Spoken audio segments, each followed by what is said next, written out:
temperature, your immune mechanism is not as strong as many of you sitting here. And that is the proximate cause of death. Whether you have another illness or not, that illness is also listed as a co-disease.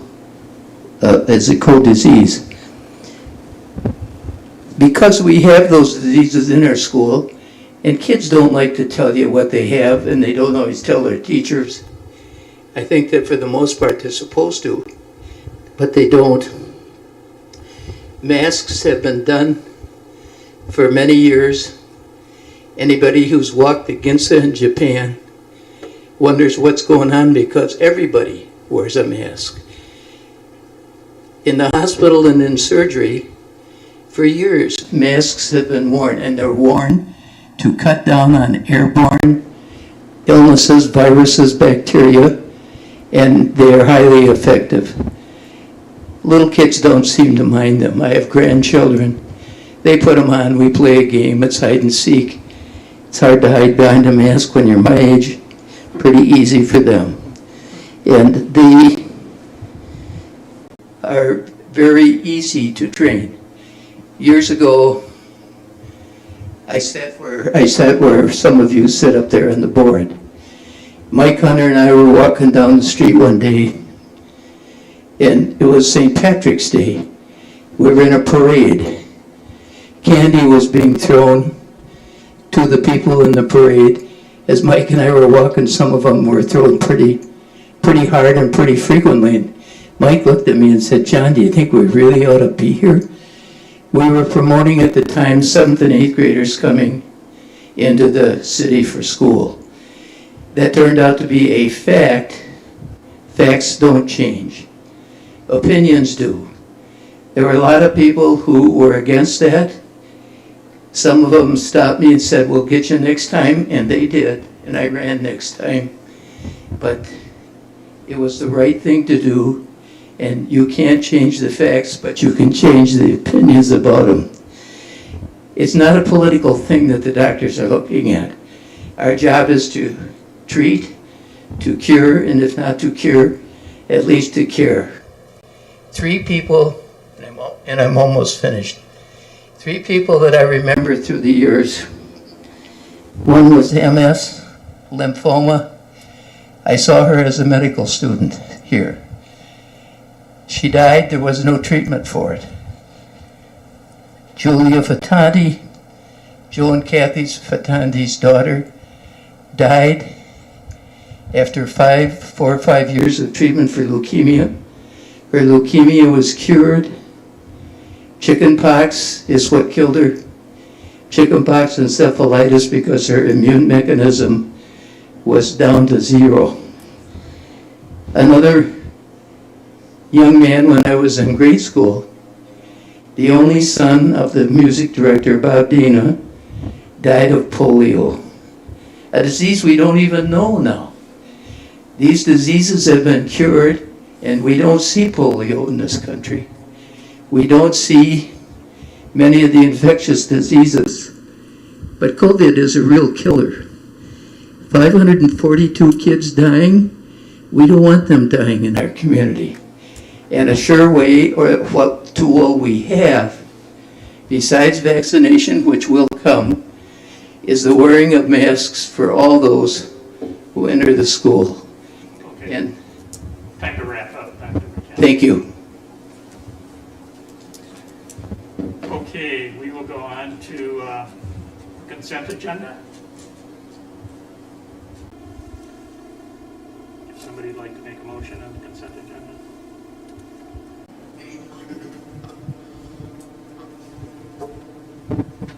I move the board approve the consent agenda included in minutes from September 28, 2021, Board of Education meeting at October 3rd, 2021, special board meeting, financial reports for September 2021, consideration of current bills, checks number 5125 through 5233 in the amount of $233,636.38.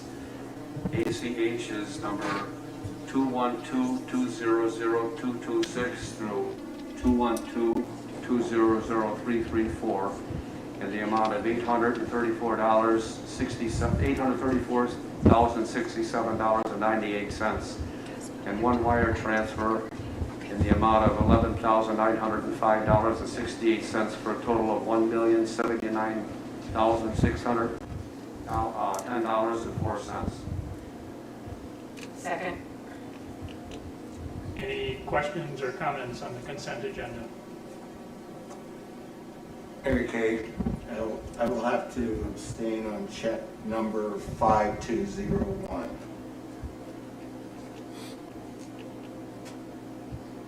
Okay, I have that noted.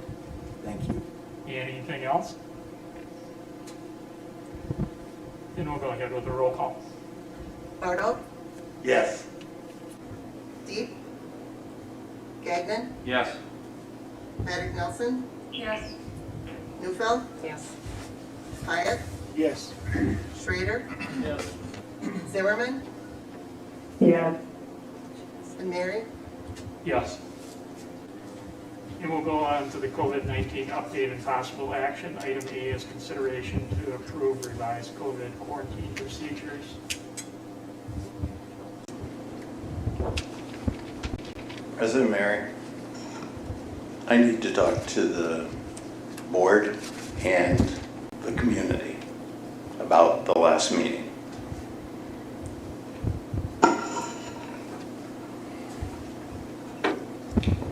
I know in your packet, we now have a letter from Dean Dietrich, who is the school attorney, and of course he has an opinion on what was done at the last meeting.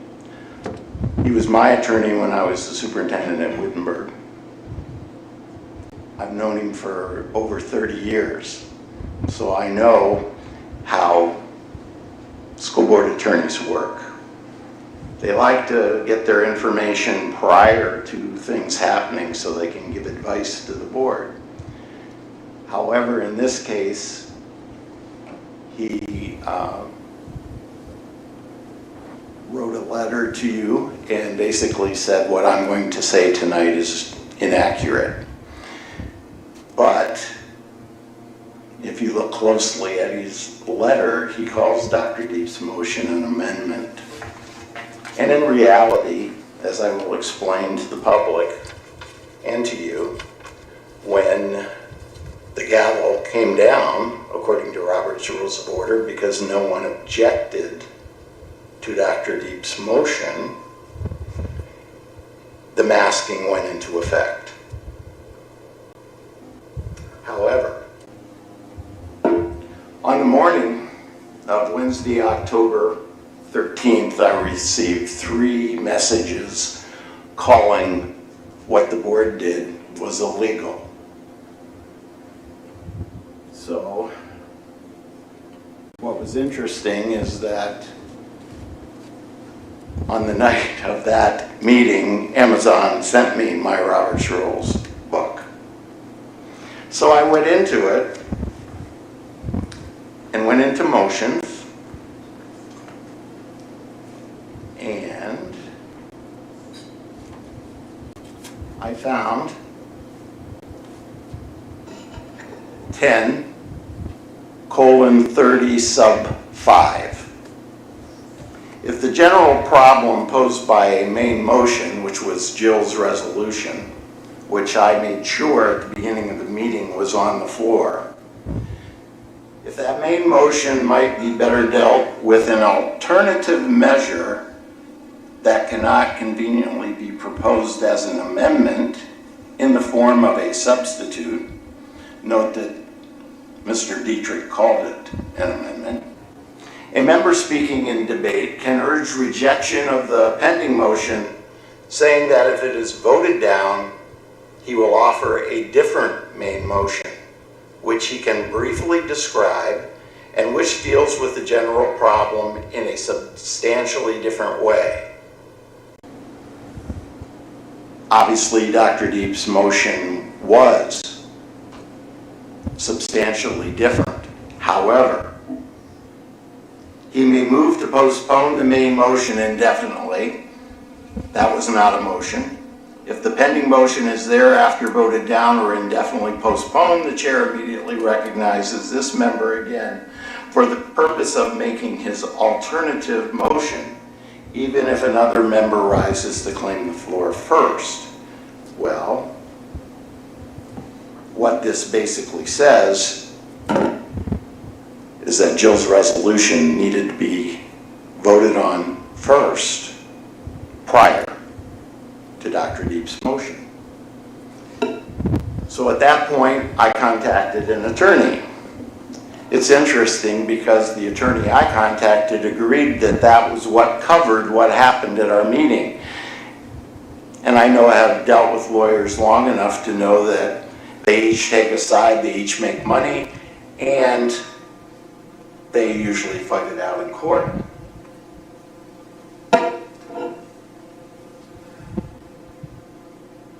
So as I said, when President Mary put down the gavel, ended the meeting because no one questioned it, the mask mandate went into effect because that's according to Robert's Rules of Order.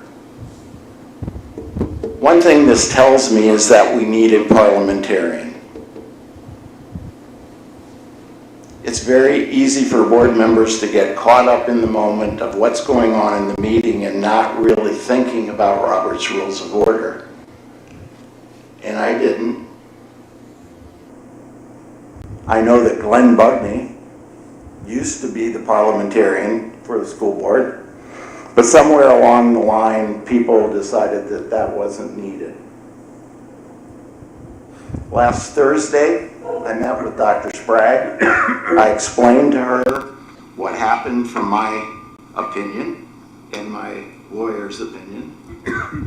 And I told her that what I'm doing now and explaining it to the public that Dr. Deep's motion was out of order. I let her know up front I would be doing that.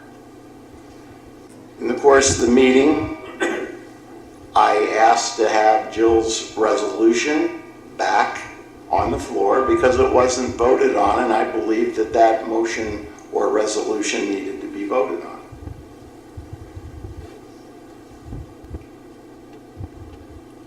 At the same time, before I left the meeting, Dr. Sprague and I worked on the end of Jill's resolution to change the last two paragraphs into one because JD at one point said that it didn't make sense and that we needed to make it better. So we did that. So, therefore, I'm going to make a motion that we put Jill's resolution with the changes, any minor change that I've added, back on the floor. Whereas it is the responsibility of the Board of Education to increase student achievement and provide a safe and healthy learning environment,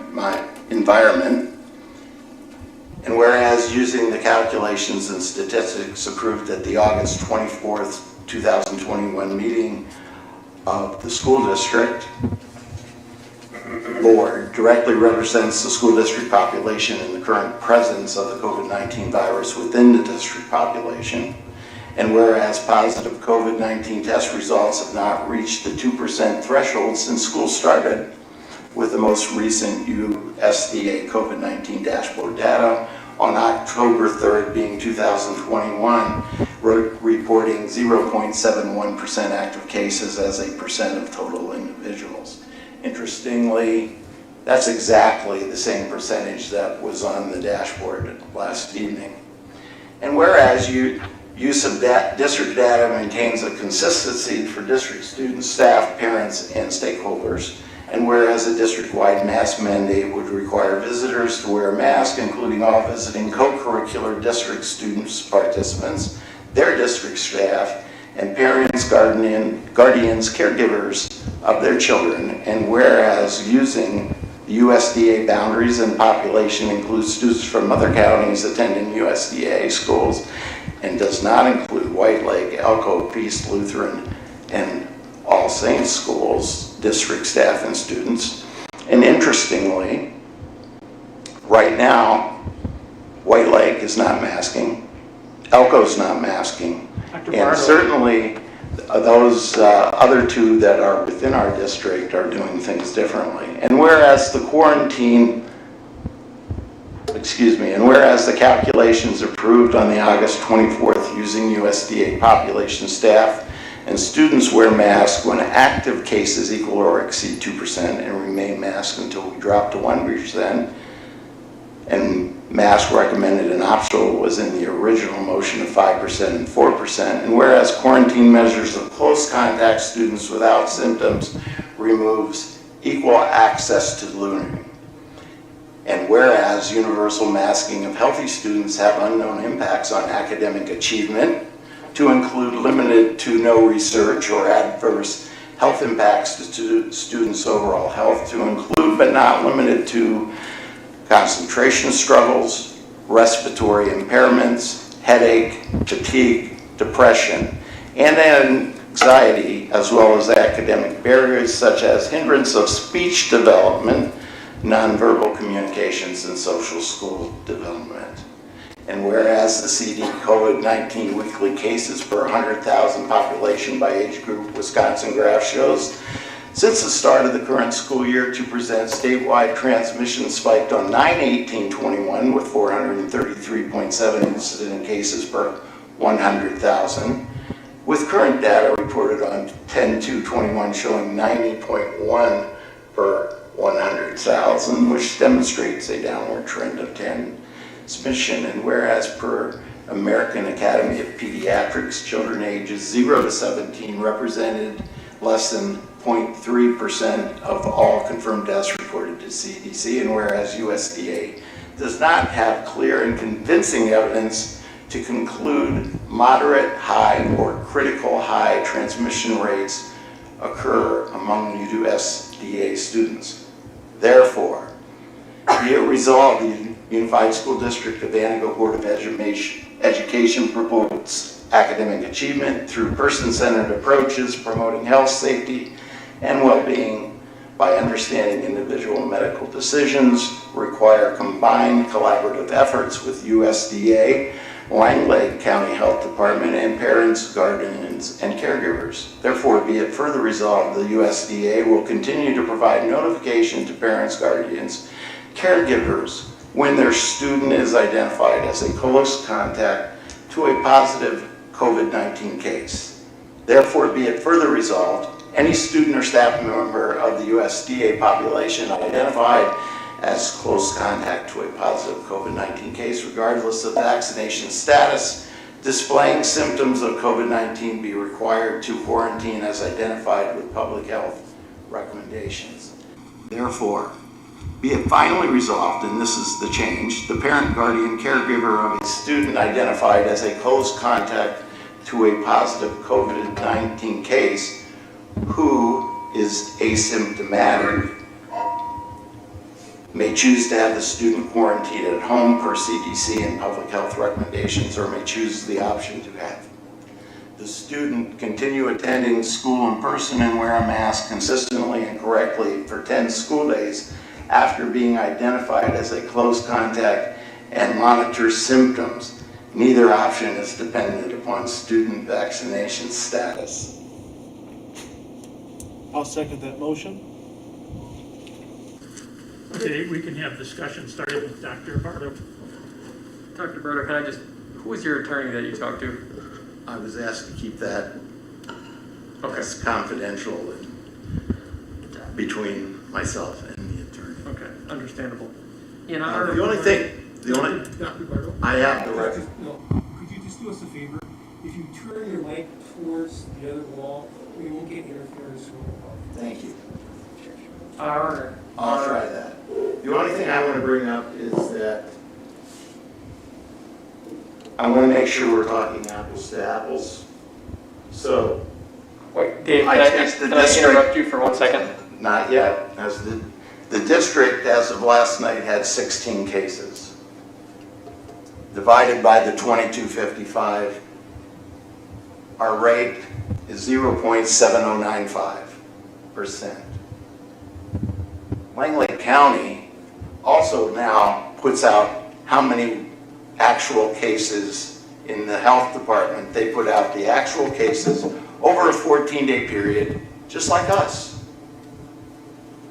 It's out there, updated every Monday, Wednesday, and Friday, and as of yesterday afternoon, Wine Lake County had 98 cases. So I divided by 19,500 because sometimes it shows that the number is higher, which would make the percentage less. In some cases on the internet, it has it a little bit below that. So I use 19.5 for the 98 cases. That is 0.5026. So our county, which the majority of people are not masking, is at 5%, and our school district is at 7%. So with that, I'll yield to Mr. Pyatt, who seconded it.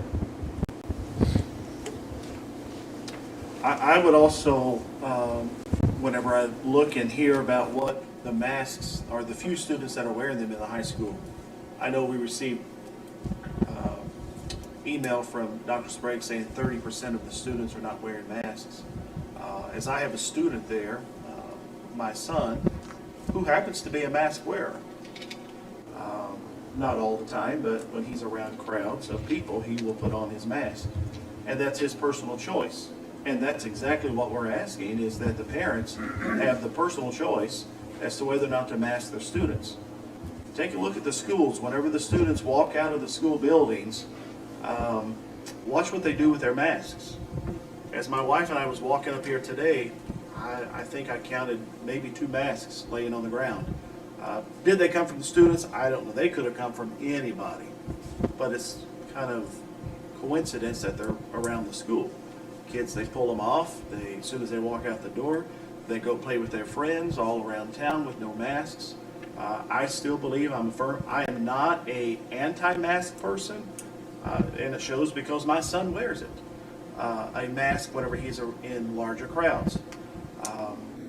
And that's his choice. I wear a mask on my job because I'm made to wear a mask per the national mandate for transportation, as well as all the rest of our staff. That's neither here nor there. I just believe that these parents that sit here, as well as the caregivers and guardians of all of our students, need to have that choice as to wear a mask. And that's what I firmly stand upon. And Dr. Bardo gave all of the statistics of where our county currently is, where our school currently is. We have not even come close to the 1 or 2% that we set the goalpost for at the beginning of the year. So I think what happened at the last board meeting was completely out of order, and it actually brought more division in our community with parents. I want to talk about procedure. I wish I would have known this in detail. I would have really looked into this, but JD. can't hear me? Hi. Yeah, thank you. Okay, sorry. Board policy P00161, parliamentarian authority. The parliamentarian procedure governing the board for the orderly conduct of meetings shall be Robert's Rules of Order, newly revised as defined in Chapter XVI, Boards and Committees, including such procedural flexibility allowed in Section 49 of Robert's Procedures in Small Boards, in all cases in which it is not inconsistent with statute, administrative code, or these bylaws. Now, this is the key sentence. Any failure to comply with the above procedural protocols will not affect the validity of any substantive action taken by the board within its legal authority. So at least for sure, re-voting is not, our action was not invalid according to our policy. Now we can get into that and deeply argue about that. We can even re-vote, but just according to this policy, I would say that your lawyer is not correct. I said that once the gavel came down, that the masks were in effect, because that is Robert's Rules of Order, because no one objected. Okay. And so what I'm saying is that the populace needed to know what happened. In my opinion, and I believe many others within the community, was that Dr. Deep's motion was out of order. And that's how I see it. And I did not feel it was out of order. I noticed. Well, you also could have mentioned it at the meeting, right? That would have been the ideal scenario. Yes, But it would I have. wouldn't- I didn't- Actually, the ideal of the Monday morning quarterback was when I got done talking, because I was the only one who didn't get to talk because I was in Indiana at the Sunday night meeting. I should have called the question. And then we would have voted. But I didn't think of that. So I guess it's on me. So I think let's discuss your motion. We can discuss whether this, you thought this was proper or not. But in fact, we said we are willing to let you bring this motion back. And so I think let's go back to discussing the motion.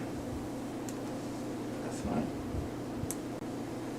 So anybody have any comment on the motion? My comments remain consistent.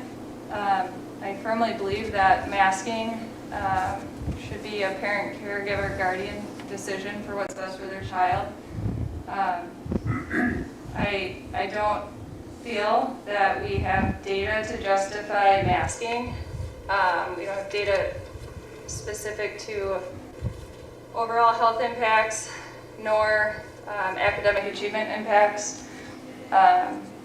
And our district data has not reached that 2% threshold.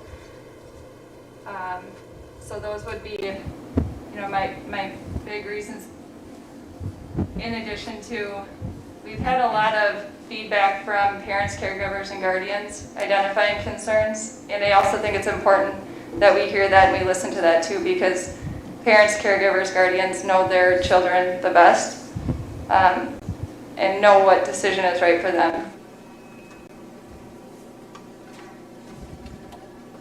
Mary? I too have had a lot of feedback from parents, guardians, and caregivers, and I guess where a lot of them are coming from is how this has just gone round and round and round, and we went with the percentages, and then JD changed the percentages, and then we were all set to go, and then suddenly that's taken care of, no masking till we get to this percent. Then it was quarantining. Then nobody wanted to quarantine, so then what do? We tried to come up with another plan. It's like, it doesn't matter what we do or how it's done, everybody's going to question everything we have. Nobody's going to be happy. You guys hear from parents, we hear from parents. I hear from parents on both sides. I hear from kids. I talked to one tonight just before I came to the meeting. I said, how are masks going? She goes, no big deal. She's a sophomore. And so I just, we just keep going round and round and round. And I read tonight where if you came to the meeting, you were supposed to wear a mask. And I look around and there's very few people in the audience wearing a mask. So the same thing at the high school. We're supposed to wear masks. We don't wear masks. So I guess, you know what? Do we just say do whatever you want? Because that's obviously what's happening. But I don't agree with that. I think that overall, Mary, you're right. There's a lot of division that this has created, and I think it is the role of the school board to focus on student achievement. It is the role of the public health department to focus on health within the community and within the bounds. And I think in order to move forward, we trust in the parents, caregivers, and guardians to make decisions that are best for their children. Well, how do we know, but Jill, how do we know that masks are going to affect student achievement? We don't know that. With all respect in the... Oh my. Okay, So- you had an opportunity for public comment, so... See, this is why I just don't even want to come to meetings anymore. So, and that's my feedback, Mary, to that directly, is we don't have the data. So that's where my stance comes from. We don't have the data to say it does or doesn't. And what we do have is our data within our district saying we haven't reached 2%. So what we do have, we can utilize. And that's what I feel like we are underrepresenting as the data we do have available to us. Because we don't have the data to know those impacts. But what are we going to do about quarantining? Well, the board knows because I put it in week in review, but for the public, last week we only had 4 days of school and we had 143 students identified as close contacts.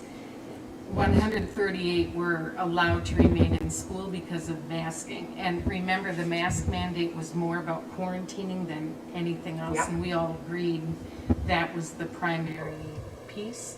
Yep. Now, this week, we've only had 2 days, and we have 101 students who are identified, but that's somewhere left over from last week, so 44 new identifications in 2 days, and only one of those students has to quarantine at home.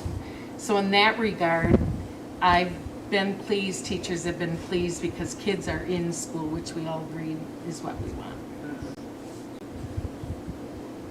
I'd like to bring up what I talked about at the last meeting, about, I think this figure was 156 students in our district have conditions that could compromise their immune systems, diabetes, asthma. I know of 2 in particular that have cancer issues. And many more of our students are probably going home to households where there is somebody with an immunocompromised system. I think in consideration of those people alone, if you're a parent with a child who's compromised and has a compromised immune system, you're going to be terrified. I've talked to one parent who is. And I think out of consideration for those people, wouldn't the mask mandate make sense? Okay, I have one concern with your motion there, Joe, and that is that requiring people to wear a mask after they have been notified. We've had plenty of parents and students tell us they get notified 8, 9, 10 days into their quarantine period.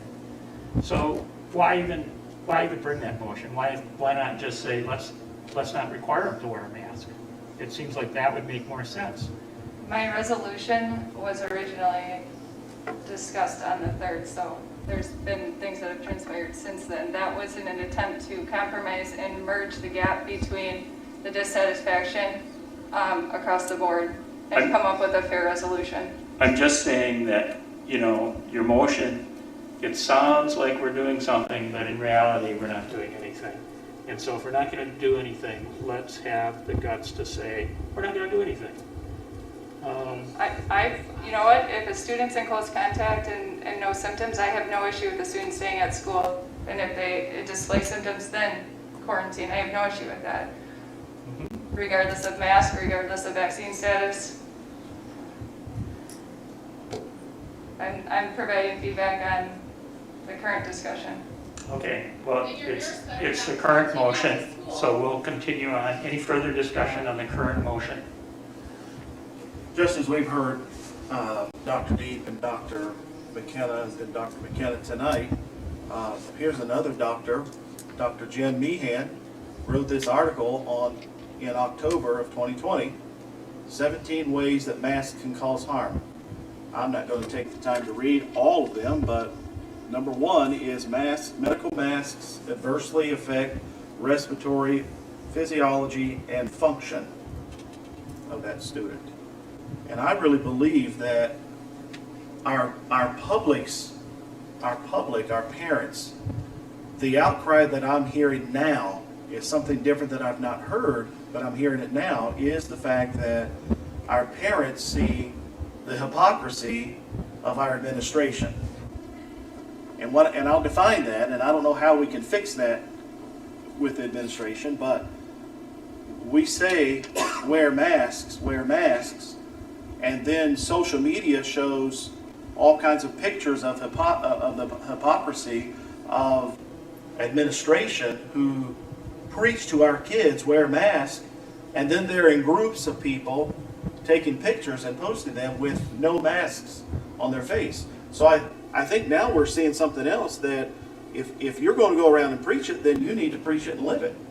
But that's not what's happening I can't say all. I'm just saying that there have been some, and I'm not going to name names because this ain't the place to do that either. Is that on school district property, Danny? What's that? the pictures of not being masked? It doesn't matter if you're No, living in no, your it's- house, wear it all day, you better The wear them every mandate, single as time you you're out know, your was house. in, on school district property. Well, it goes back to my point, is what happens whenever the people leave the school, they take Correct. the mask And right that, completely yep, off. I agree. And I continue to drive around the last couple of weeks and continue to see kids not wearing them on school buses. I don't know if that's our problem or if that's Maliette problem. But again, that's another mandate. All of our patrons wear them on our company buses, though I get cursed at, though I get yelled at. But they put them on and they wear them and they get off the bus, and sometimes they throw them in the trash can as they're getting off the bus. But we're just following the mandate that we have to follow, given to us by our wonderful leaders in Washington. But I'd be glad to pass this around. You've probably seen it, probably don't want to hear it or read about it. But there are harmful reasons of why wearing these masks. I just read early this week, some parent took their kid's mask to a laboratory and had it put under a microscope and shown all the various diseases that are on that mask that child wore all day. Oh, I have one here that I can bring up and show you of my kid after one day of wearing a mask, how nasty it is. I brought it just to show you. And this is healthier than my kid breathing fresh air, having this filthy, disgusting thing all right. after one day. All right, thank you. Can I kindly just ask you, please, though, because you have masks on, I as a taxpayer can't tell who is speaking. So if you could kindly say your name when you make your statements, that's only fair to the public. We can do that. That's a fair request. Thank you very much. So my name's Danny Pyatt, and I just finished what I need to say about masks, how they cause harm. And I still believe that our parents need to be the ones to make the decisions for the students, unless, like the motion that's before us on the table, at the very end of it, if that person, in order for them to stay in school, not to quarantine at home, because I went through this with my son one time so far, and for some parents it's been multiple times, which is unfortunate. But this that Jill took, I don't know how long she took to work on this, but it's a long time, I'm sure. This will cover the quarantining where they can still come to school at the parent's choice. Can I add something? Can anybody hear me? Yep. Yeah, Angel Zimmerman, go ahead. So the resolution, wouldn't that just create more work for teachers? And who's going to keep track of all the kids that are close contact? And are we moving towards inclusion? So wouldn't putting masks on certain kids kind of take that away? And obviously, I'm not there because I'm getting over COVID, which I passed to my children. Because I loosened up on masking, I have no clue where I got it. I could have got it from a coworker. I'm sure everybody knows that the CEO for the Boys and Girls Club, and we just had to shut down because we had 3 staff test positive. And we took the time to get everybody else tested. So we can talk about this for another couple hours, and we keep talking about the same things over and over. There's total division, and no matter what we do, it's going to be there. But we need to move forward so we can start working towards student achievement, and I believe keeping them in class is the way to do that. That's it. Okay. Mr. President, I'd like to call a previous question. Okay. We have a motion to call the question, I'll second it. and all those in favor? Last roll call vote. Wait a minute, what? When somebody calls previous question, you don't have to ask the floor. The question's got to be voted on. It's got, no, calling the question has to be voted on first.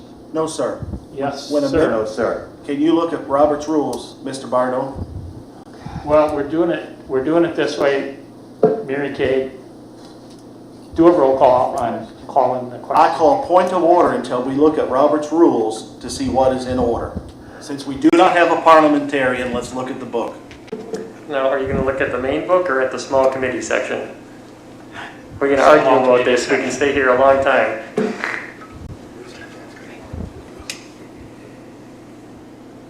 That's why you need a parliamentarian.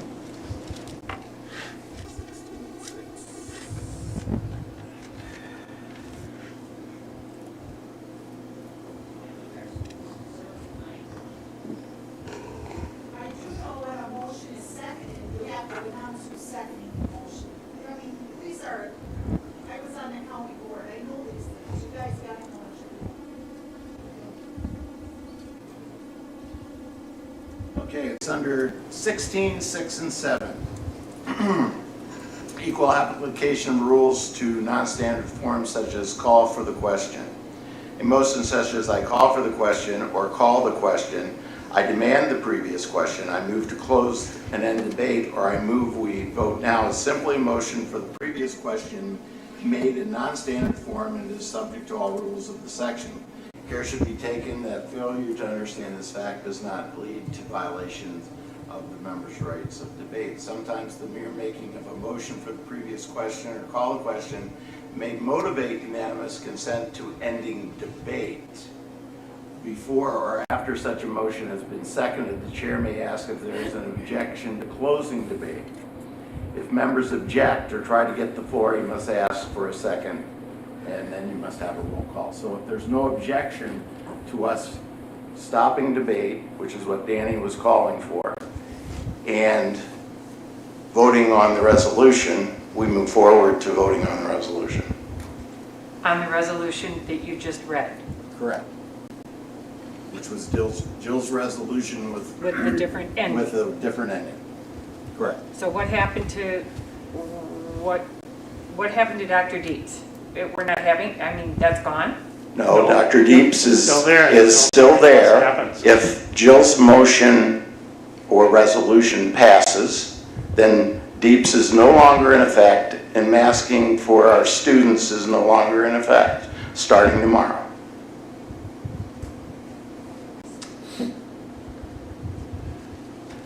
Okay, so unless there's any objection to the calling of the question, I want to object. I want to have one more thing be clear. So if Jill's motion passes, we are no longer going to quarantine any systematic close contact. So we are going to do what the county board is allowing us to do and ignore the health department, correct?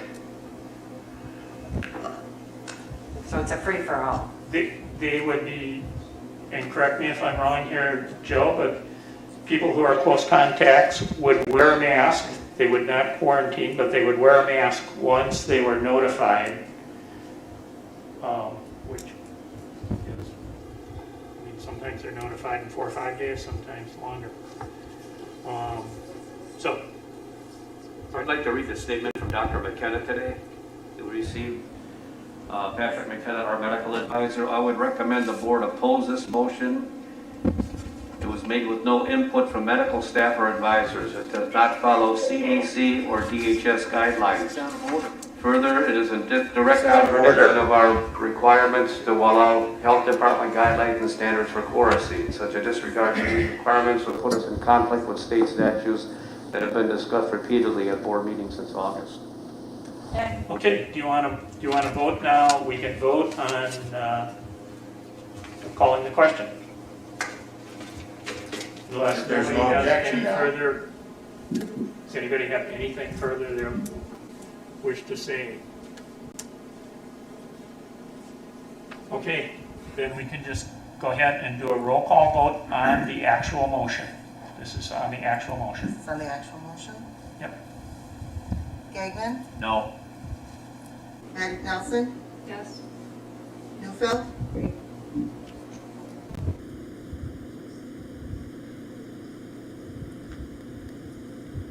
I don't know. Can you come back to me for, at the end?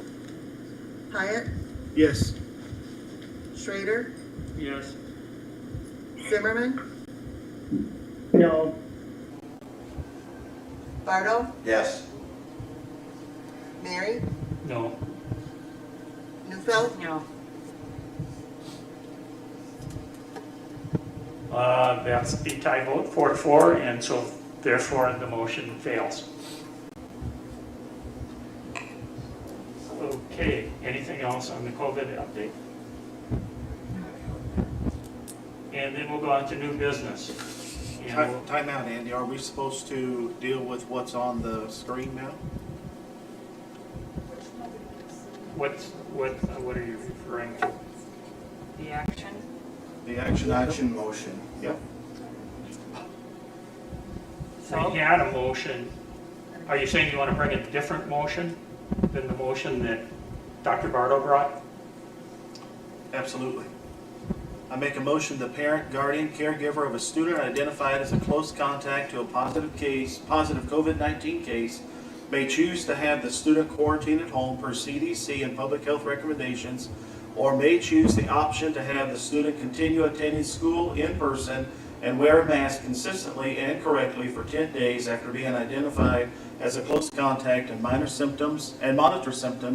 Neither option is dependent upon student vaccination status. And I'm sorry, my name's Danny Pyatt.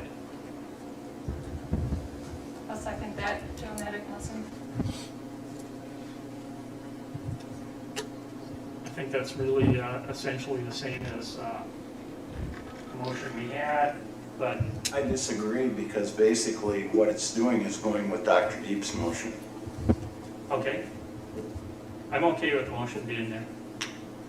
I mean, it's an addition to Dr. Deep's motion, which would allow parents to send asymptomatic students rather than quarantine them at home, although that can be their choice.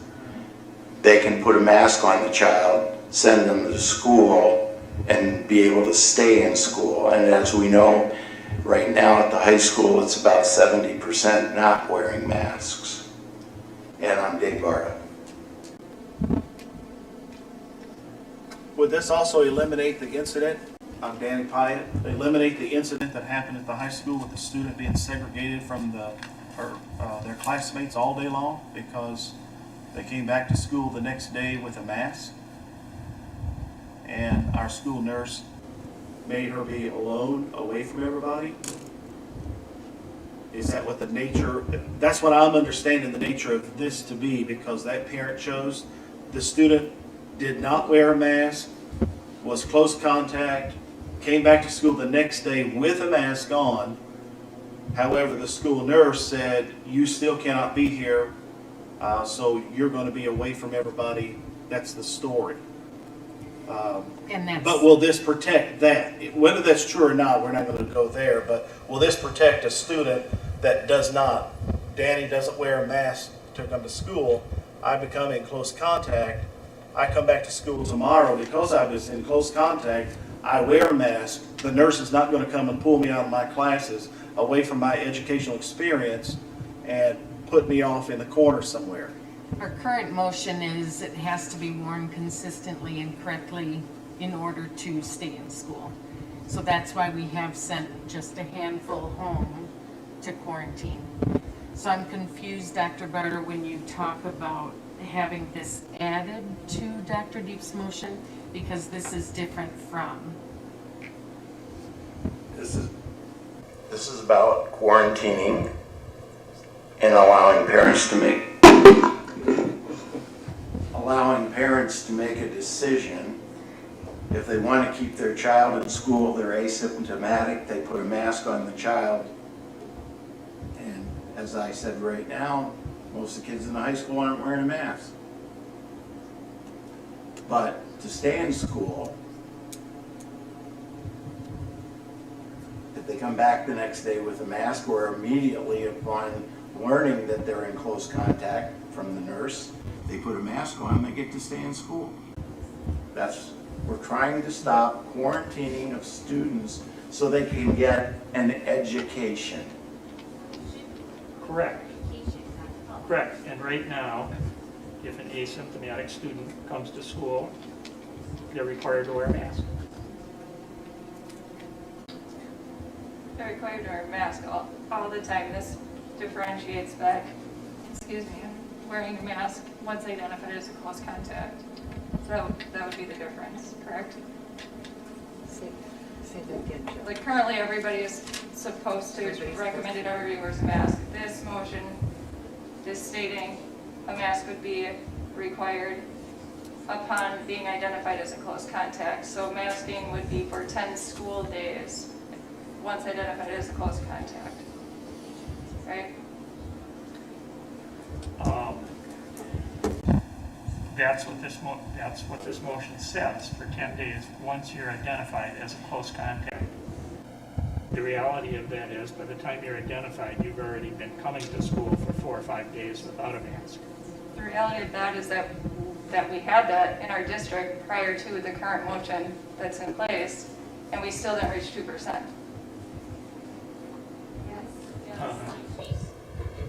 But we did send kids to the hospital. And so maybe that 2% wasn't a good How do number. we know that we sent kids to the hospital whenever we're in a community that does not mask? I take Because my you kids all can over the go, place without a mask. you can get COVID at Walmart. Well, that's a good point. You can get it Yeah. anywhere, but we also So know for you to that. say that we sent kids to the hospital is Well, incorrect. I'll rephrase that and say kids went to the hospital. But the school is, I think most people would consider this a mass gathering and a good place to spread Is COVID. Walmart a mass gathering? Yes. I'm going to a national dog show this week. Is going to a Packers game mass gathering? Is going to a Badger game mass gathering? I think we can just bring it back to how have we clearly identified student-to-student transmission, because there's a lot of info to say that transmission generally occurs from adult to child and primarily occurs in close quarters such as the home. So I guess my question is, do we have data to state we have high transmission rates of student-to-student transmission within our district? And if we don't have that data, then, can we say that it's needed or not needed? If I may, does this, A question. okay, I just want to address your question, Jill. Just recently, we had a class, an elementary class, where there was one positive case. So far, we have had 3 students in school transmission in the same class and 2 teachers. So we do have transmission within the schools. So I just wanted to confirm that we did. 100% that Yes. we had in-school transmission whenever Yes. our superintendent said a couple meetings ago, it's almost impossible to tell where students get transmitted from. Okay, with all due respect, Pastor Pyatt, after I did my research and I looked at the cases and the group of kids and the staff members, it was in-school transmission.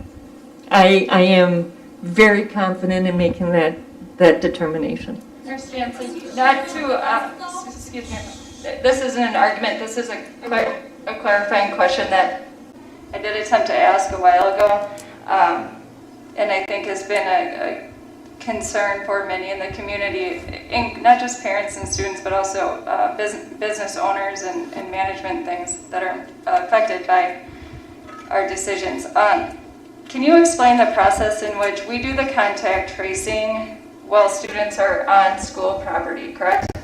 Correct. Okay, so can you explain how we hand off that contact tracing to the county then? So as I shared with Dr. Sprague earlier, I guess I'm just confused as to you contact trace until they leave school grounds, then they run errands, they attend, they have friends over, they eat dinner with extended family at a different house and attend an event. And so at what point, how do you do that handoff to the health department that does the contact tracing after school? The contact tracer or the public health does all of the in-home contact tracing. So if there is a positive case within the house, they will contact trace all of the people within that building, within their home. I do in-school contact tracing only. I do not do any other type of contact tracing.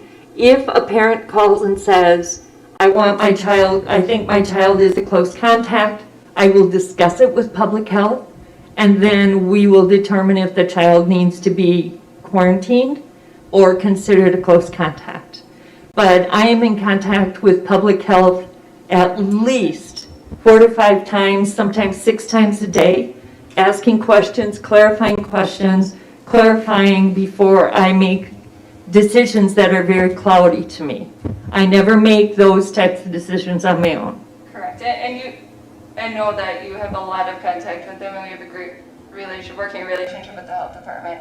And I think that is very helpful. I appreciate your feedback on how that works. And I think for me, that's validating that we, and no disrespect to the district or to the health department, there's a missing link. There's no contact tracing that occurs within community. We still can't identify for certain transmission rates. I think I just go back to allowing parent, guardian caregivers to make decisions for their children. I think by having a 10-day mask, if you're identified as a close contact, provides a metric for students and for families to know how long their child would need to wear a mask. That's something that we currently don't have in place besides an end date. So I guess that's my feedback on that, and I appreciate you helping to explain that process. Dave, can you look up in their book there? To me, this is the same motion we just voted on. Can we vote on the same thing in a row? I'll share my book. Thank you. I tried to see if I could buy one on Kindle, but I can't while I'm sitting here.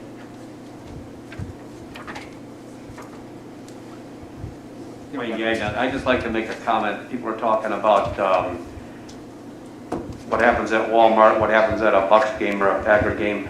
We can't concern ourselves with that. What we have to concern ourselves with is what's happening in the school. We don't want our school to be a spreader site. We weren't last year. I think a lot of that has to do with the fact that people were wearing masks. Are masks uncomfortable? They can be. Are some kids gonna fight it? Of course they are. Nobody likes being told what to do, but in the interest of public safety, to keep our school kids all safe, I think that the masks are essential.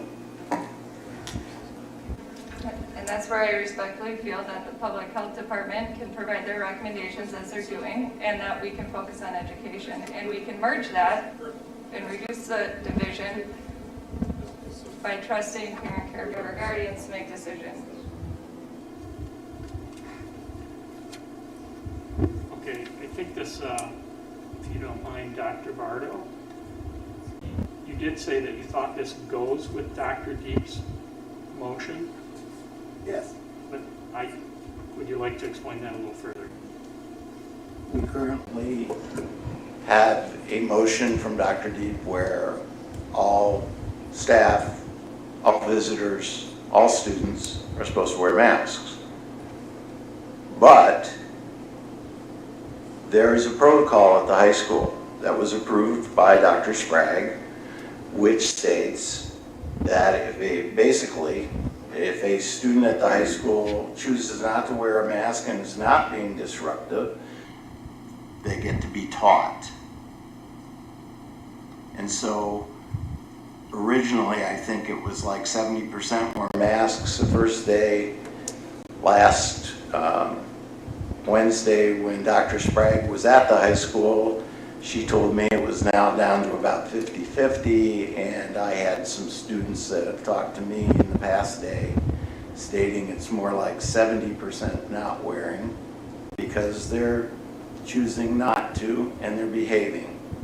And so what this addendum or motion added on will do is, yes, we have a lot of our students, especially at the high school, who have chosen not to wear a mask, to behave, and to have the ability to be in class, to be taught. So they're not following that rule to, the way the board expected it. However, what we're saying is, if someone is in close contact, instead of sending them home for quarantining, which is what we do now, and if you go back to Dr. Deep's motion, what was discussed was the attempt to end quarantining if possible. Well, we're still having students quarantined. So therefore, this motion was put out there as an add-on to Dr. Deep's so that parents who have asymptomatic students who agree to wear a mask for the 10 days, they get to come to school. And it's a parent's choice. They can keep them at home if they choose to quarantine them at home, even if they're asymptomatic. And that's what we're trying to do, is help keep our kids in school to be taught. And I'm Dave Bardo. Thank you for that clarification, Dr. Bardo. Any other comments?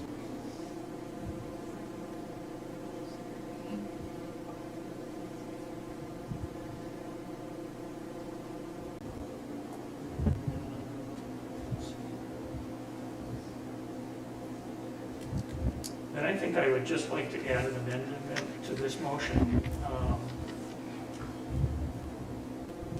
At the end, that says, this motion does not supersede the motion of October 12th that was proposed by Dr. Deep. Mr. Mayor, if you look at the subject, it says consideration to approve revised COVID quarantine procedure. We're not changing Dr. Deep's motion. This is just revising, as Mary Kate put it on the agenda, the COVID quarantine, not taking the place of anything else. Yep, and all my amendment would do is clarify that. How come high schoolers can get away with not wearing a mask, but our little kids that are less likely to get really sick have to? Like, I don't want my little kids wearing one, so- they get told they gotta put it up, and they gotta put it on, and otherwise they can't be there. Okay, High schoolers, that 70% amendment don't did have not get a masks. second, so it drops. Is there any further discussion? Then we'll go ahead with a roll call.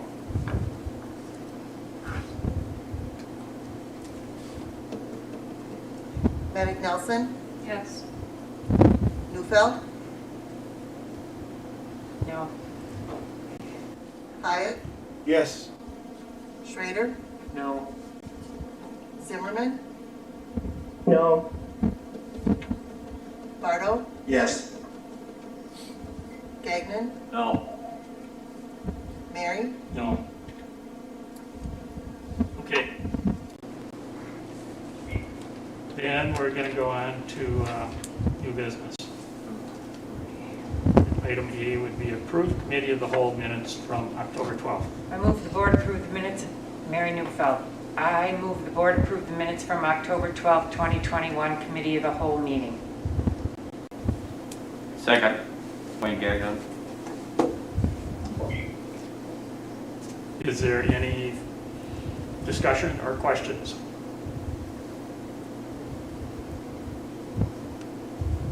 Then we'll go ahead with a roll call. Newfeld, Yes. Hyatt, Yes. Schrader, Yes. Zimmerman, Yes. Bardo, Yes. Gagnon, Yes. Maddox Nelson, Yes. Mary, Yes. And then we'll go on to item B, policy manual review of the 5,000 students, part 2. Does anybody have any comments on those? Questions? I just want to go, I have not been able to get into the drafts until just this second. Did anything change from what we discussed at the committee of the whole under policy 5880? Why is parental permission for the minor students? Why is it taken out? Has any of that, was that changed or? Yes, and those are under board action, or Danny, these are, is this a first reading, Mary? This would be Kay? a second reading because we had the first reading at the committee of the whole. But this is part 2. this is Wasn't the that part manual 1? review that we do in each We're of our still good? meetings, yes. We can still discuss. We can still Thank well, you. this is, just the manual review, Okay. it's not the drafts of the revisions. When we get to those drafts, yes, we did make those changes. Okay. So we're not putting these into policy tonight. No, these are policy. This is just read them over. If you have a problem with something, Gotcha. we'd address it. Thank you. Okay. If there's nothing else, we're going to go on to board action. Item A is consideration to approve the second reading of Neola Volume 30, Number 2, Non-Discrimination Policies and Policies 5460 and 7250.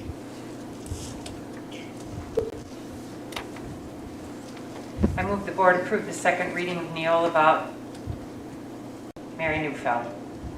I move the board approve the second reading of Neola Volume 30, Number 2, Non-Discrimination Policies and Policies 5460 and 7250. Wayne Gagnon, second. Stop playing Any with your further mask. discussion on this? You want my kid to wear a mask, stop playing with your mask.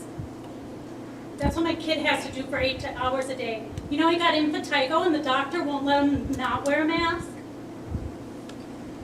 Mary Kay, what is the policy number that we are I tabling want to know how many because of people Sarah up there DeVore? have kids in school. I want to know how many people up there have kids in school that you are making a choice for. I'm not asking you to make a choice for my kid.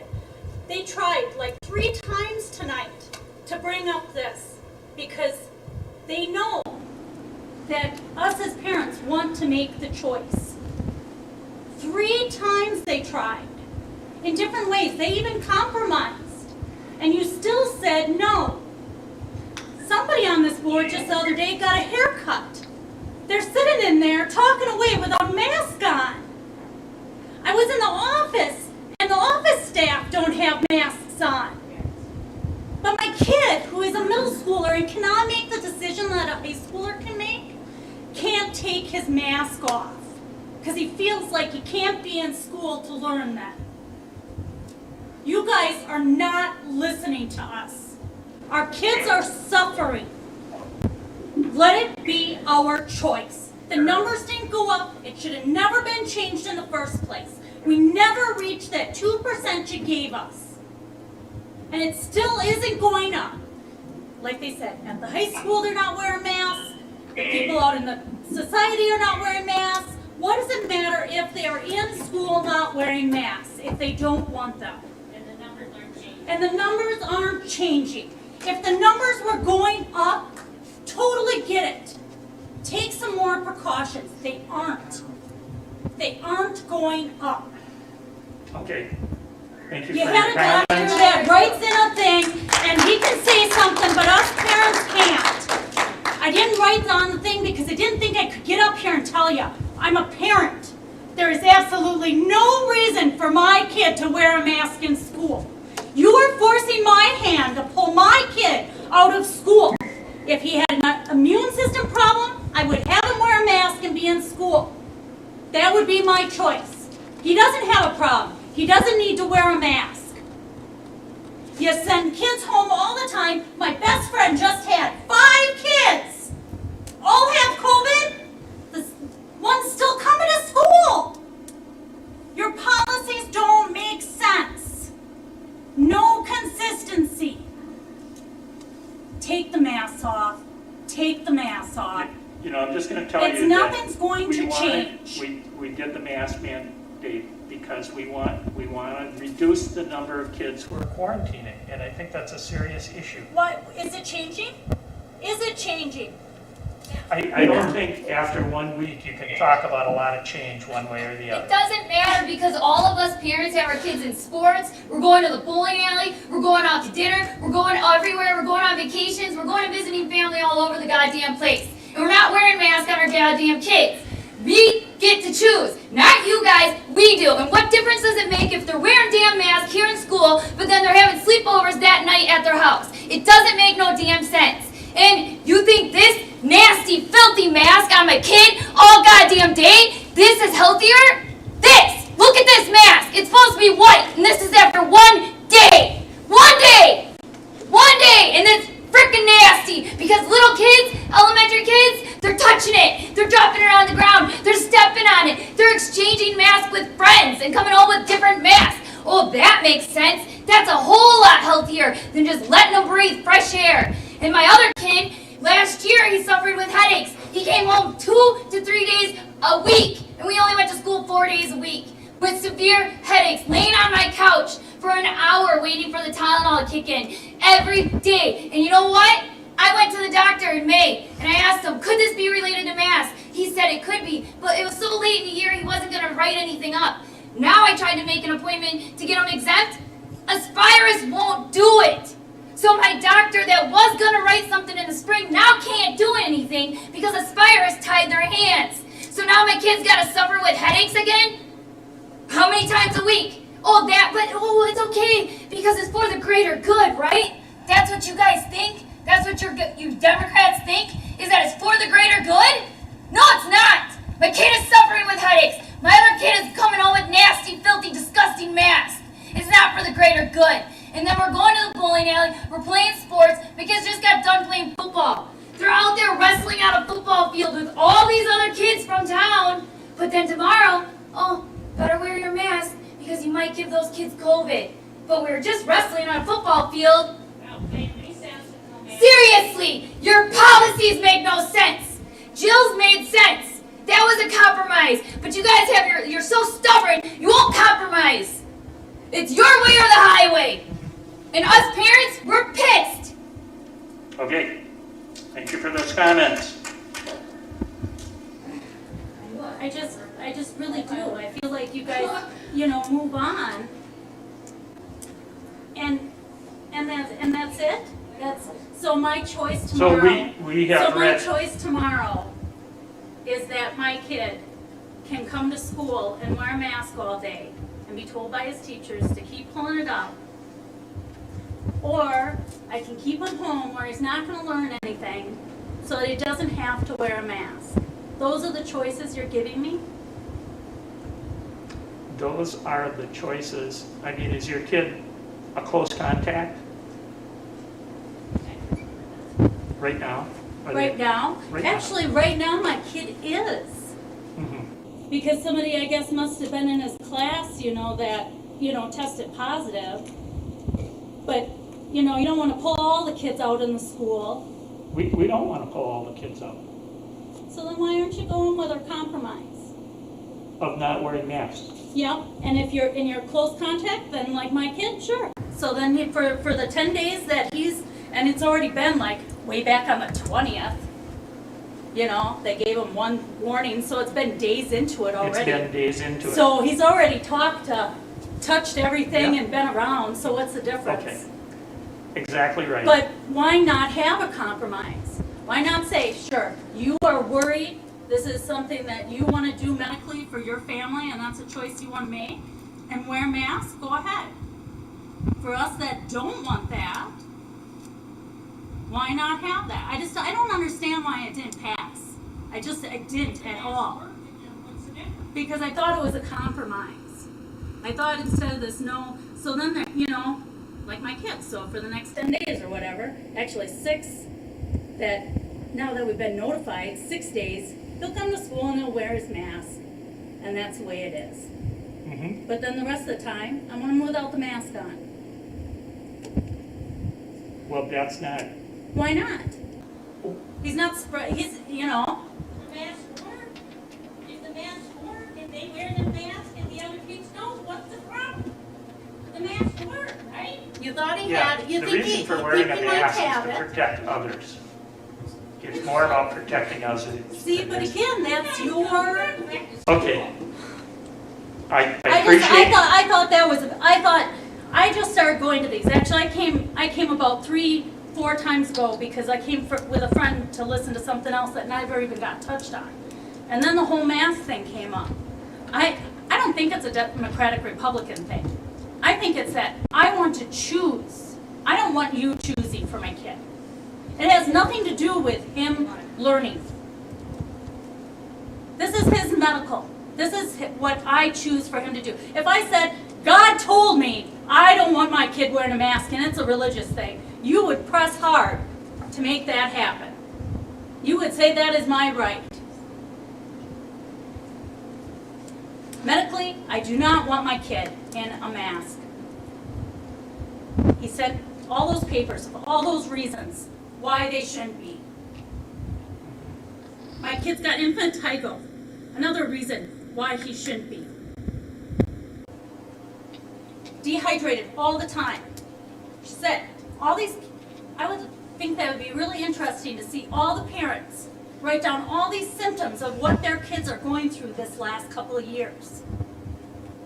And then tell me that you would want your kid wearing a mask. And,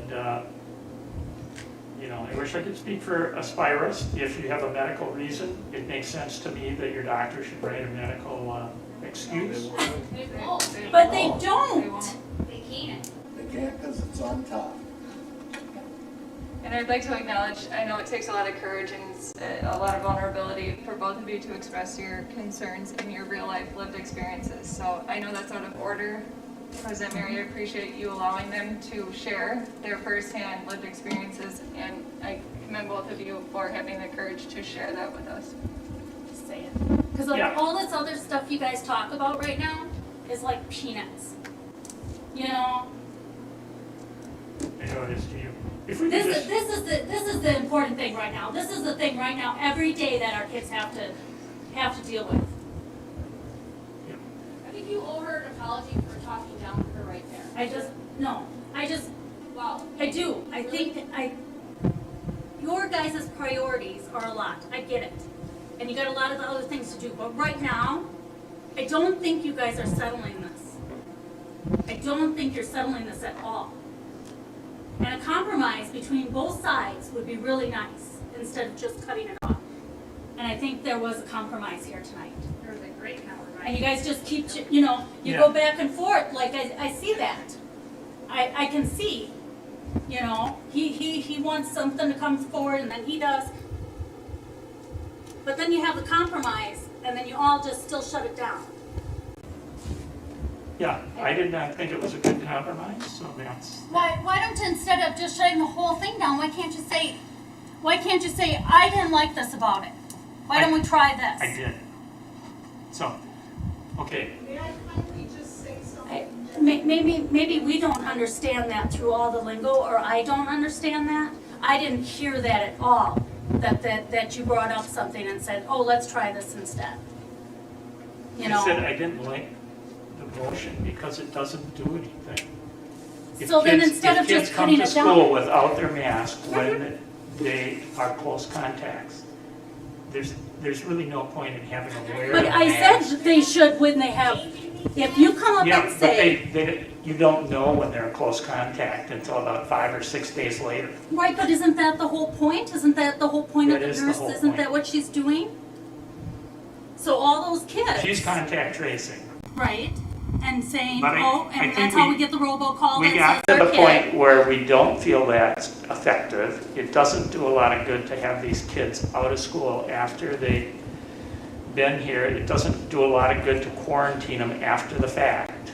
Okay, And I don't think it does a lot of good to quarantine kids. I mean, that's just, we want kids in school. right, so instead And of so quarantine the them, health why- department said, okay, we will give on the quarantining issue if you will require masking. And masking seems like a compromise to me. That seemed like a compromise to me. And it seems like a reasonable compromise. I think you should be able to have a medical excuse for when your kid has a medical problem with masking. Yes, you should be allowed an excuse, but I don't control Aspirus and how those are Right. given out. And I feel for my kid because, you know, enough, but I know there's parents out there that have kids that are having an even more difficult time. And President And Mary, they are turned down for it all the time. See, but that's the what other I am thing. hearing is that you shared, President Mary, that the compromise was with the health department, and what I'm hearing this parent say currently and other parents say is we'd like a compromise with the district and the families. So I think that's a distinctive difference between the two. And the problem is when Deep did his thing for masking, he works at the hospital. He knew darn well we weren't going to be able to get any health exempt letters. He knew that. He tricked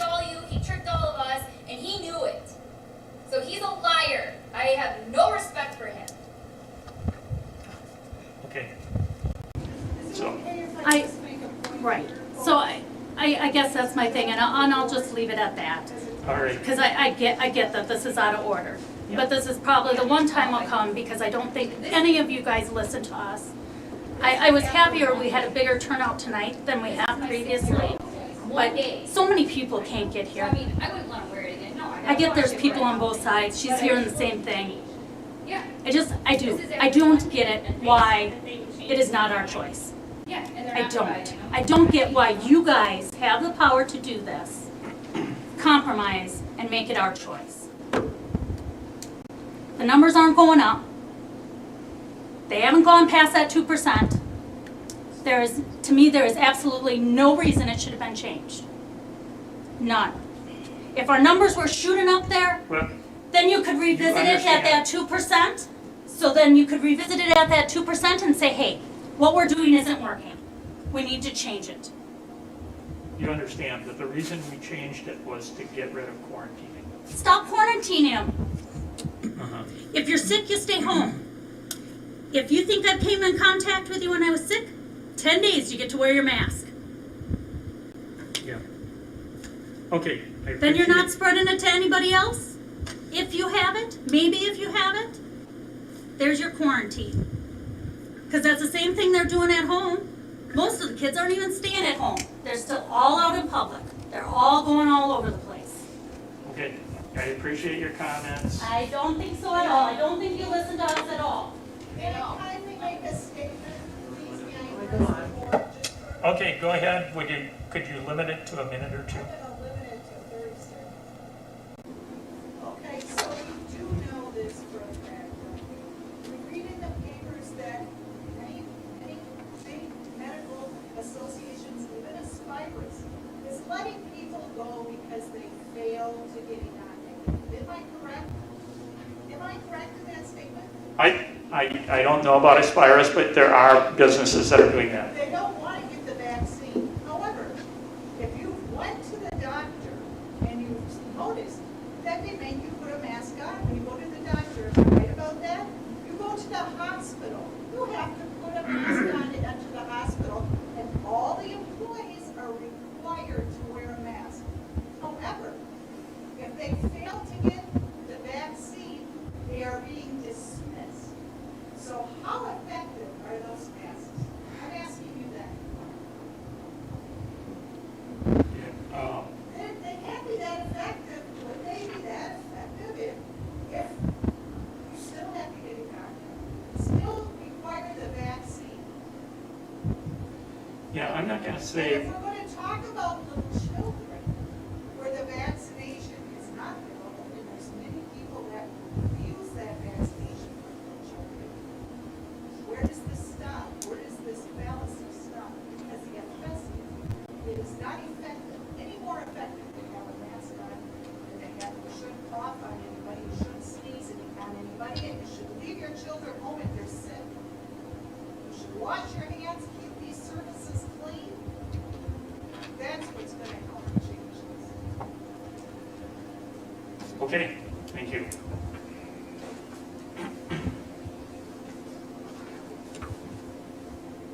Where were we, Mary Kay? We have a first and a second on the Neil List second reading. We're ready for discussion. Okay. Any comments on those? No, I quickly saw the change. Thank you. Thanks for making those. Okay, then all those in favor? Aye. Aye. Any opposed? And we will go on to item B, consideration to approve the 2021-2022 amended budget. Mary Newfeld, I move the board approve the amended 2021-2022 fiscal year budget as presented with total expenditures in all funds in the amount of $35,200,497. Wayne Gagnon, I'll second. Any comments? It's all in the memo, okay? Then if there's no comments, questions, we will go ahead with the roll call. Or Dr. Bardo, do you have it? Yeah, I'm looking at what he wrote, and I know that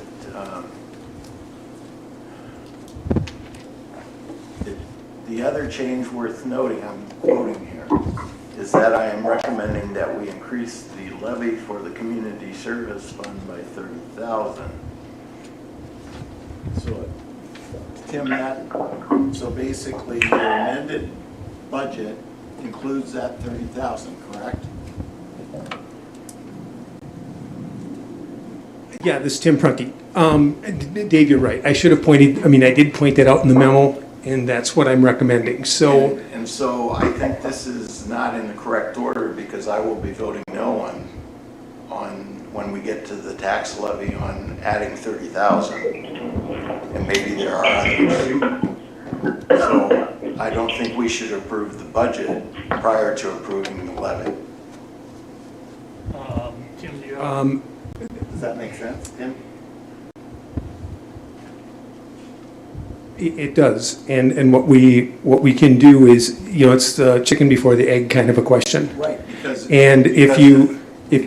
when we vote for the mill rate, which is the important thing, if we include the 30,000, then your amended budget is as is. If we vote not to approve that 30,000, then we will have to subtract 30,000 from your amended budget, correct? Yes. So we need to go mill rate first, budget second.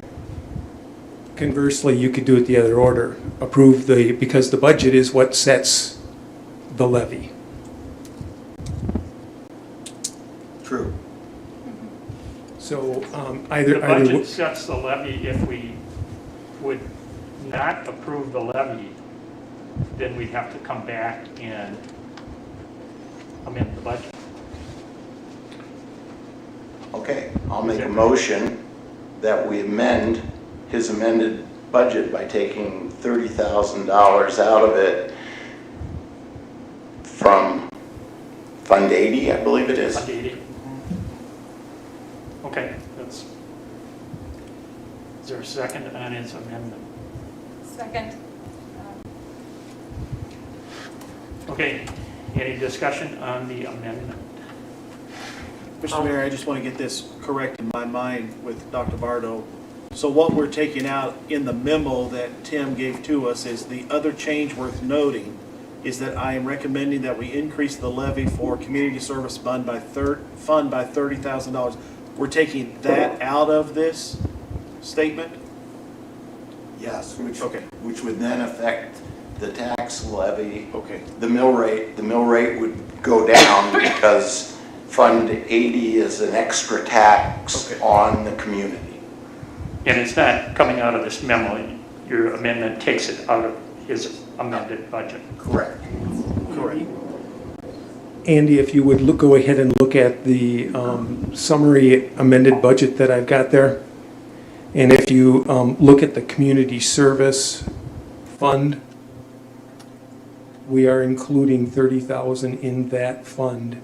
And then if you go down to the bottom, that's included in the levy as well. So in that amended budget notice, in the very bottom, proposed property tax levy is where that additional 30,000 is recorded.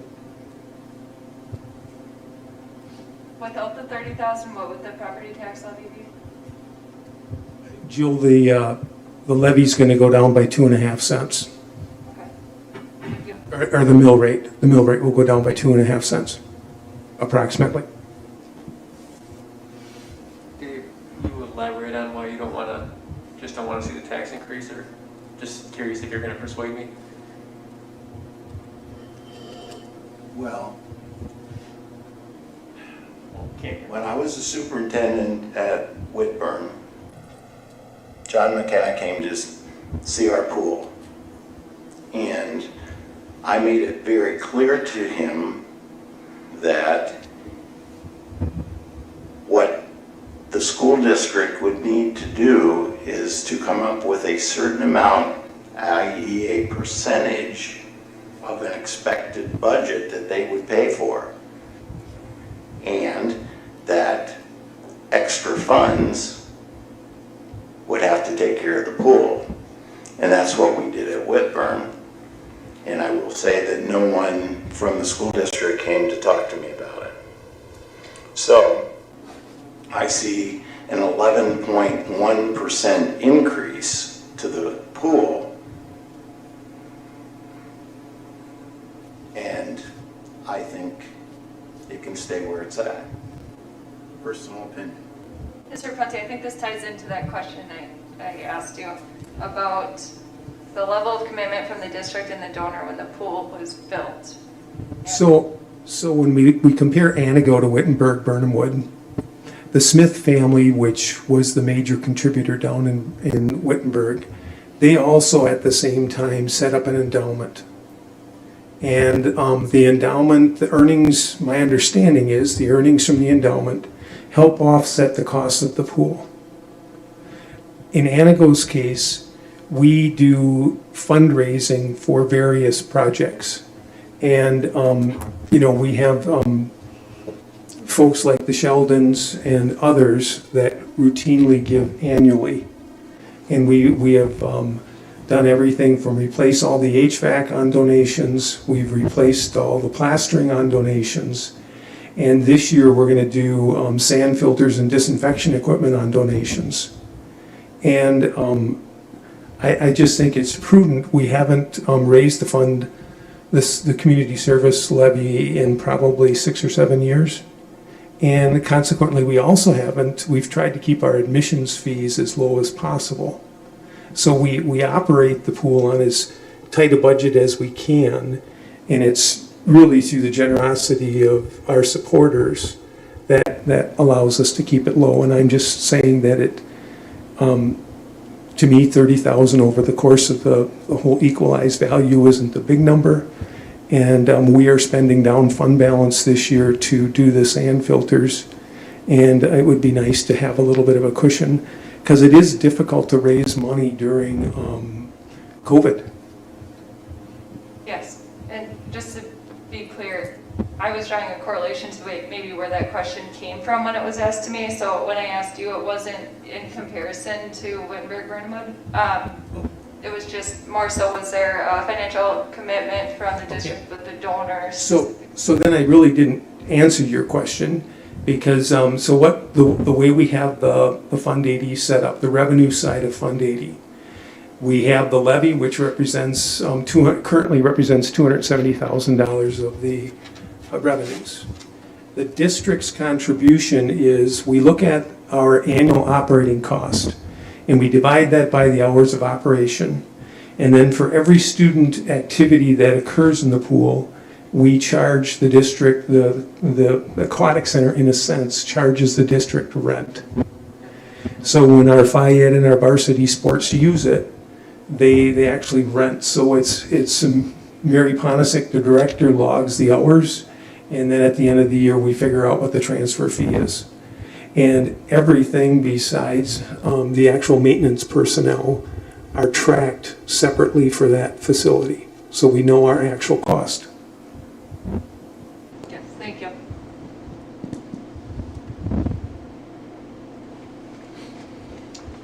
Okay, any further questions or comments?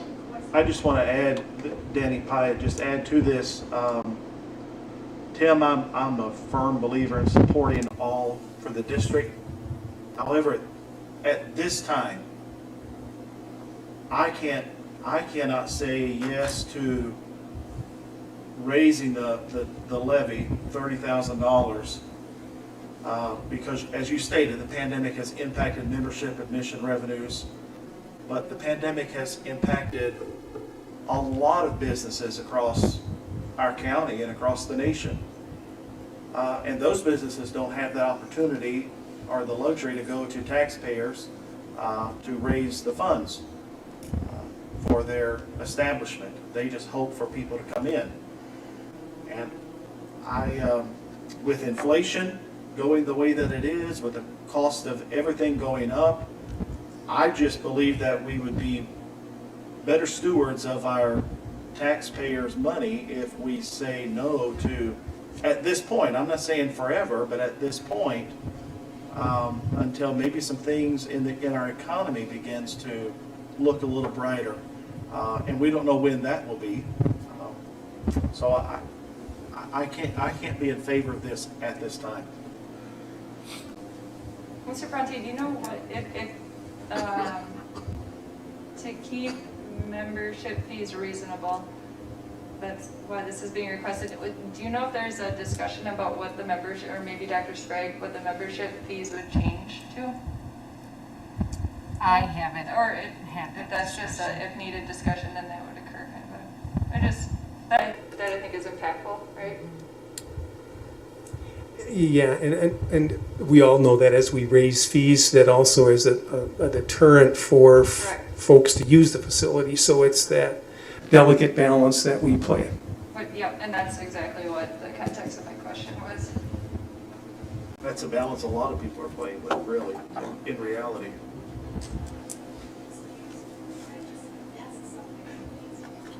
During the COVID process, financially, the facility suffered.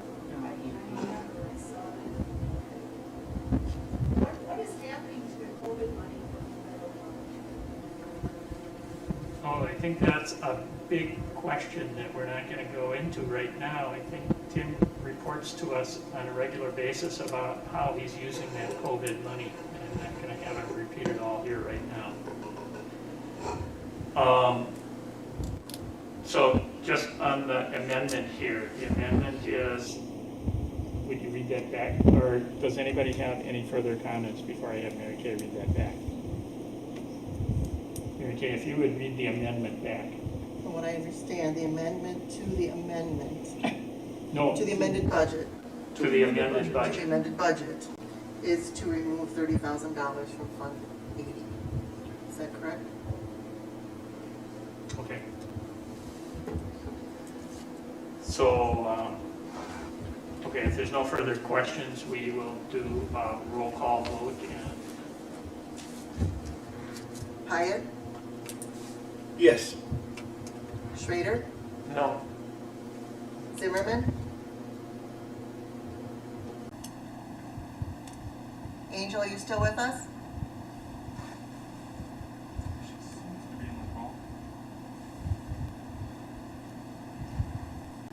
Zimmerman?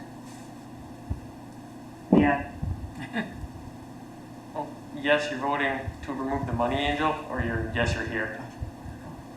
I don't know, I can't hear anything. okay, Can you hear me now? What's the question? so we are voting on the amended budget. And Dr. Bardo has made a motion to have an amendment to remove the $30,000 increase in Fund 80 from the amended budget, and that is what we're voting on right now. So if you vote yes, we remove $30,000 from the budget. So Yeah. you're voting yes. Yeah. Bardo? Yes. Gagnon? No. Edick Nelson? No. Neufeld? No. Mary? No? Okay, what is the count on that? 5 no, 3 yes. Okay, so the amendment doesn't pass. And now we're back to the amended budget. Is there any further questions or comments on that? Then we would go ahead with a roll call vote. Schrader? Yes. Zimmerman? Yes. Bardo? Yes. Gagnon? Yes. Maddox Nelson? Yes. Neufeld? Yes. Hyatt? Yes. Mary? Yes. And then we're going to item C, consideration to approve the tax levy.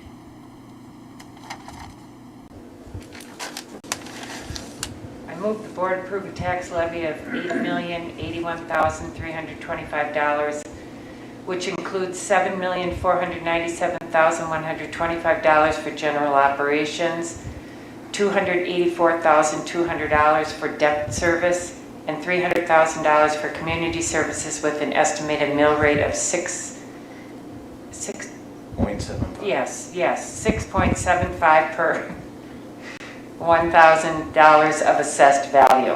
Second. Okay, any questions, comments? Tim, do you have anything you want to? It's kind of self-explanatory. Yeah, Andy, essentially what happened is we got an additional $200,000 in equalized general aid. So that dropped the mill rate below what I had shown at the previous meeting. Okay. Okay, anything else?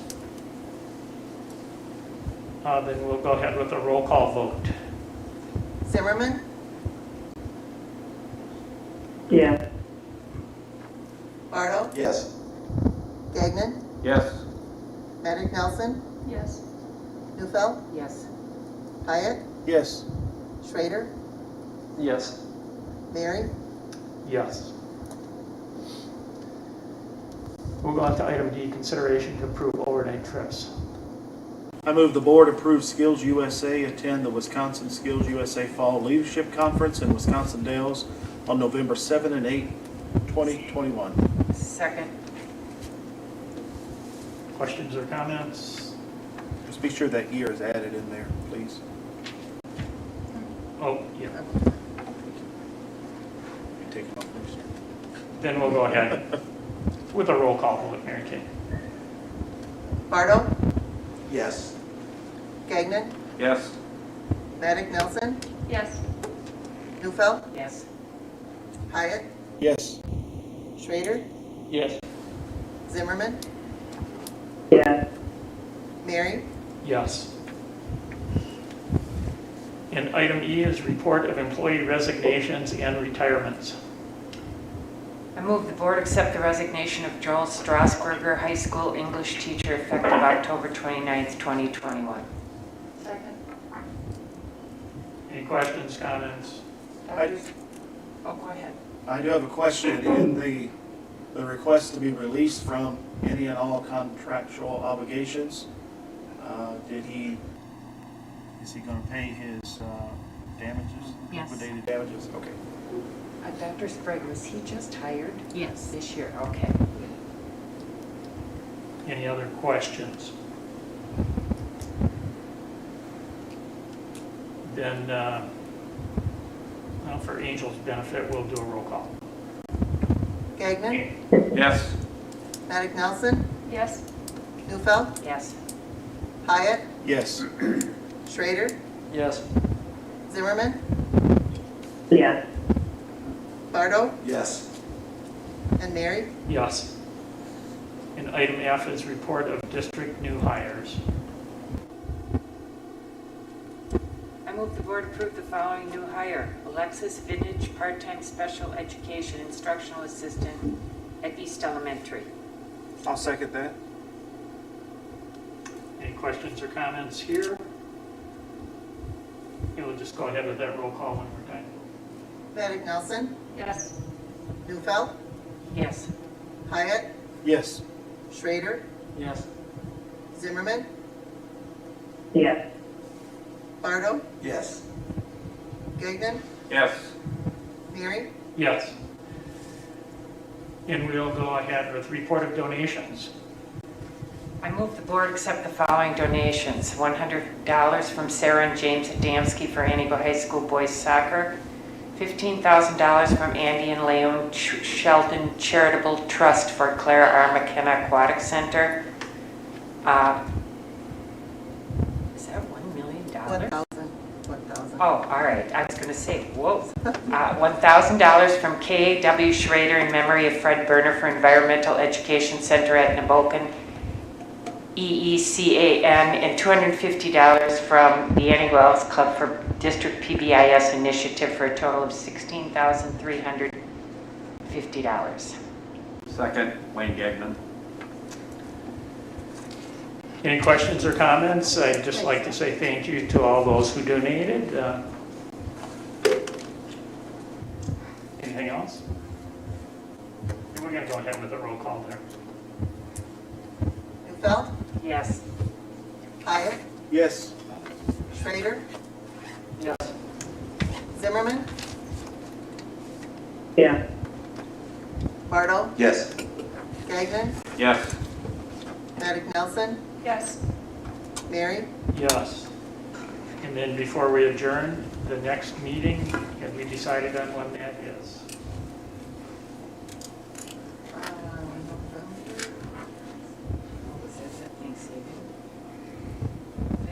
That is Thanksgiving weekend. The 23rd? The 23rd. November 23rd. But that's Thanksgiving week. Do people want to change that to November 16th? Would there be any reason not to change it? We did hold it that week last year, the week of Thanksgiving. We held it during Thanksgiving week? Yeah. And the year before, because I wasn't here. That's one meeting I missed. I think I would go to Thanksgiving. Um, Can Yeah. you go the 1st and 3rd? So this, Tuesdays yeah, we could go. of November? We could go the 2nd and 3rd. I'm blanking at the moment for some reason. What's the last day of school before break? I know this is a summation off the top of my head. We have in service, I believe, those 2 days. Okay. So, right, kids are not, but I knew teachers they- are. Okay, thank you. So I think the last day for kids must be the 19th. 19th. And so last year, if you had kids, you were probably here for that second Tuesday. If you don't have kids and you're going someplace, you won't be here. And that's why I suggest that maybe we change it to the third Tuesday. So we would go 2 weeks in a row, the 9th and the 16th? Kim, was there a reason that you didn't want to do that? Well, just in terms of our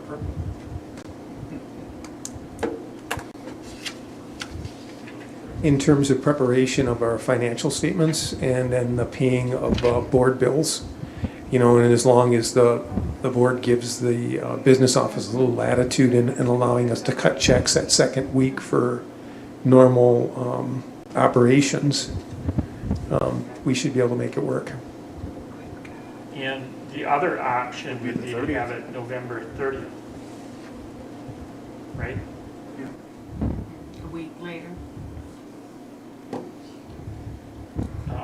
Does anybody have any preference? Tim, is that a better day for you, or? Yeah. We can make whatever the board chooses work. We're back in school on the 30th. I think that's a good compromise. And that way, you're still 2 weeks out to the count meeting in December. So I'll make a motion that we meet for the regular board meeting on Tuesday, the 30th of November. Okay, is there a second for that? I'll second that. Any discussion? All those in favor? Aye. Aye. Okay, so we're meeting on the 30th, and now we could have a motion to adjourn. I'll make a motion to adjourn. Second. All those in favor? Aye. Aye. Okay, Aye. Aye. If you're not- thank you, Angel. You too.